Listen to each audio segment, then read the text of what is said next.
ಗುಂಪಿನ ಸದಸ್ಯರ ಆಯ್ಕೆ ಗೌತಮಿ ಸ್ಟ್ರಾಟಜಿ ತಪ್ಪಾಗಿದ್ದೆಲ್ಲಿ? ಪದೇ ಪದೇ ಮಂಜು ಮೇಲೆ ರೇಗ್ತಿರೋದ್ ಯಾಕೆ ಗೌತಮಿ? ಜವಾರಿ ಮಂದಿ ತಂಡ ಆಟಗಳಲ್ಲಿ ಗೆದ್ದು ಕ್ಯಾಪ್ಟನ್ಸಿ ಓಟಕ್ಕೆ ಆಯ್ಕೆಯಾಗಿದ್ದಾರೆ. ಎಸ್, ಬಿಗ್ ಬಾಸ್ ಮನೆಯಲ್ಲಿ ಈ ವಾರದ ಕ್ಯಾಪ್ಟನ್ಸಿ ಓಟದ ಟಾಸ್ಕ್ಗಳು ಒಂದಕ್ಕಿಂತ ಒಂದು ಇಂಟ್ರೆಸ್ಟಿಂಗ್ ಆಗಿತ್ತು.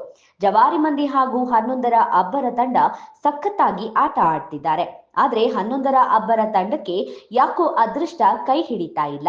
ಕೊಟ್ಟ 2 ಟಾಸ್ಕ್ ಅಲ್ಲಿ ಸೋತು ಗುಂಪಿನಲ್ಲಿ ನಾಯಕಿ ಗೌತಮಿ ತಮ್ಮ ತಂಡದ ಸದಸ್ಯರನ್ನ ಒಬ್ಬೊಬ್ಬರಾಗಿ ಕ್ಯಾಪ್ಟನ್ಸಿ ಓಟದಿಂದ ಆಚೆ ಇಡ್ತಿದ್ದಾರೆ. ಇನ್ನು ಗೌತಮಿ ಯಾಕೋ ಮಂಜು ಪ್ರತಿ ಮಾತು ಆಟಕ್ಕೆ ಇರಿಟೇಟ್ ಆಗ್ತಿದ್ದಾರೆ ಅನ್ನಿಸ್ತಿದೆ. ಪ್ರತಿ ಟಾಸ್ಕ್ ಅಲ್ಲಿ ಮಂಜು ತಮ್ಮ ಅಭಿಪ್ರಾಯವನ್ನ ಎಲ್ಲರ ಮೇಲೂ ಹೇರ್ತಾ ಇದ್ದಾರೆ. ಇನ್ನು ಗೌತಮಿಯ ಪ್ರತಿ ಡಿಸಿಷನ್ ಅಲ್ಲೂ ಮಂಜು ಒಪಿನಿಯನ್ ಇದ್ದೇ ಇರುತ್ತೆ. ಹೀಗಾಗಿನೇ ಗೌತಮಿ ಮಂಜು ಮೇಲೆ ಪದೇ ಪದೇ ಸಿಟ್ಟಾಗ್ತಿದ್ದಾರೆ. ಇನ್ನು ಗೌತಮಿ ನೇರವಾಗಿ ಮಾತು ಬೇಡ ಅಂದ್ರೂ ಮಂಜು ಮತ್ತೆ ಮತ್ತೆ ಗೌತಮಿ ಹಿಂದೆ ಹೋಗ್ತಿದ್ದಾರೆ. ಇಲ್ಲಿ ಮಂಜು ಗೌತಮಿ ಇಲ್ಲದೆ ಆಡೋಕೆ ಆಗಲ್ಲ ಅನ್ನೋ ಮೈಂಡ್ ಸೆಟ್ ನಲ್ಲಿ ಇದ್ದಾರಾ ಅನ್ನೋ ಡೌಟ್ ಬರ್ತಿದೆ.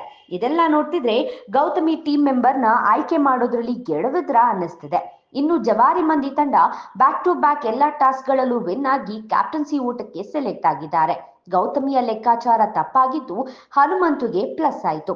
ತಂಡದ ಎಲ್ಲಾ ಸದಸ್ಯರು ತಮ್ಮ ಬೆಂಬಲ ಕೊಟ್ಟು ಕ್ಯಾಪ್ಟನ್ಸಿ ಊಟದಲ್ಲಿ ಪಾಲುದಾರರಾದ್ರು. ಇನ್ನು ಗೌತಮಿ ಟೀಮ್ನಲ್ಲಿದ್ದ ಚೈತ್ರ ತಮ್ಮ ನೋವು ಹೊರಹಾಕಿದ್ದಾರೆ. ಆಟ ಆಡೋಕ್ಕೂ ಬಿಡಲ್ಲ, ದೂರೋದು ಬಿಡಲ್ಲ ಅನ್ನೋದು ಚೈತ್ರ ಆರೋಪ.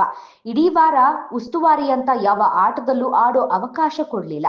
ಜನ ಹೇಗೆ ವೋಟ್ ಮಾಡ್ತಾರೆ ಅನ್ನೋದು ಚೈತ್ರ ಬೇಸರ. ಇನ್ನು ಕ್ಯಾಪ್ಟನ್ಸಿ ಆಟಕ್ಕೆ ಒಂದೇ ಗುಂಪಿನ ಎಲ್ರೂ ಆಯ್ಕೆಯೇನೋ ಆಗಿದ್ದಾರೆ. ಆದ್ರೆ ಕ್ಯಾಪ್ಟನ್ ಆಗೋದು ಒಬ್ರೇನೆ. ಇವರ ಮಧ್ಯೆನೇ ಪೈಪೋಟಿ ಎದುರಾಗಿದೆ. ಬಿಗ್ ಬಾಸ್ ಕೊಡೋ ಕ್ಯಾಪ್ಟನ್ಸಿ ಟಾಸ್ಕ್ ಅಲ್ಲಿ ಗೆಲ್ಲೋರು ಯಾರು?